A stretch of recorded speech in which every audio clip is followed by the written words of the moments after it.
oh, there is plenty of egg on the face. The whole point of allowing Navalny to run in the race was that he would discredit himself by making sure that Mr. Sobyanin would win with a comfortable margin.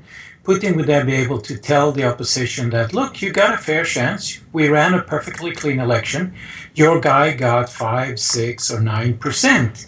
And now it's over. Now you can just go home and let's be done with this and get back to work. But now we got close to 30%, which is more than Putin himself scores in opinion polls in Moscow.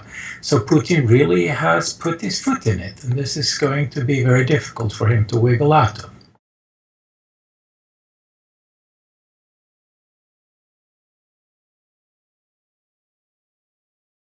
Well, that is the core question now. He was sentenced in July to 5 years in prison, and then he was, because according to Russian law, you can't run in an election if you're convicted, he was allowed out on bail while they were appealing the sentence. So now it is up to Putin, because he is deciding this issue, it is up to Putin to decide whether or not he should actually put him into prison. And if he does so, there will be rioting in the streets, and he will have to deal with that very harshly. If he does not, he will appear very weak for having first given him a sentence and then not putting him in prison. So my guess is that the sort of compromise they will try is that Navalny gets a suspended sentence.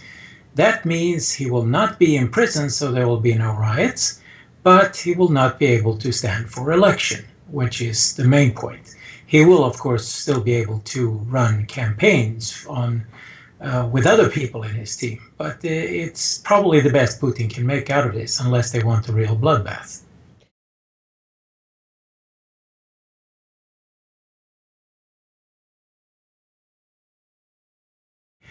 Well, anti-corruption is what created Navalny, but as time wore on, he started to realize that his ambitions could grow higher than that. So he started to reinvent himself as a presidential statesman-like candidate. And he has now, his campaign has gone from putting the torchlight on Putin and his cronies in the party of power to suggesting that he has a liberal agenda that includes freedom, free elections, fair elections, enough manipulation from the Kremlin, but also addressing common people at metro stations, in the streets, on issues that are important, utility prices and other things that people worry about in their daily life. So it's a more comprehensive agenda now that really appeals to people, much more so than when he was singularly focused on hunting the corrupt people within the party of power.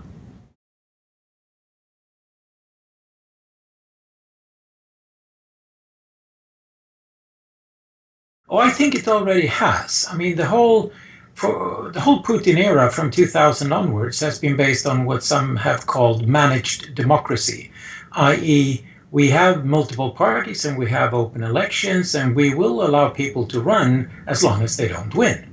So we control who runs, how many votes they get, who are the party leaders, and we make sure there is opposition for the name of it, but we make sure also that that opposition is within the House. What has happened now is that managed democracy has broken down. Instead, Russia has gotten a real opposition that is outside the tent.